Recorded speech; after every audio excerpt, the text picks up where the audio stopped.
An 11-year-old girl shot in a drive-by shooting last night may have a KC police officer and his use of a tourniquet to thank for being alive. Yeah, it's an incredible story. KCTV5's Betsy Webster heard from that officer less than an hour ago and joins us now live. Betsy?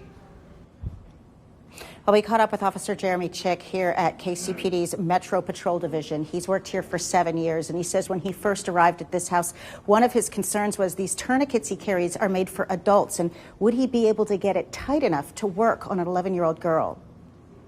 So I had to put it pretty high up on her arm to stop that artery. Officer Jeremy Chick says the 11-year-old was shot in the bicep. He's certain she would not have survived if he hadn't been carrying a tourniquet and trained to use it. The floor was covered, bed was covered.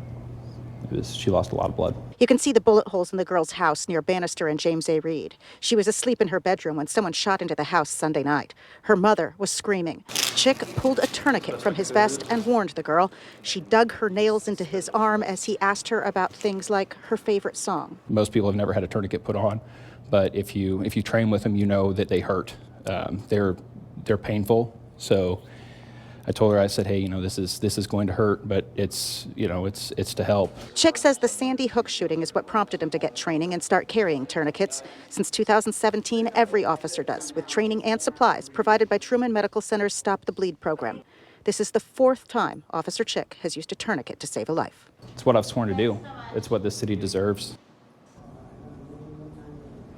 Now, that night he was with a recruit. He's a field training officer, and his recruit, Dylan Viets, does have EMS background. So Viets stepped in to apply pressure to the little girl's stomach to stop the bleeding from progressing there as well. Hospital staff says that the girl will survive, but that she will also have some very severe injuries to her arm.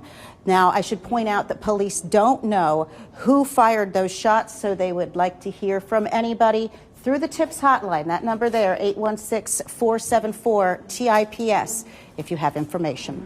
Live in Kansas City, Missouri, Betsy Webster, KCTV5 News. Yeah, let's hope they catch whoever pulled the trigger. Betsy, thank you.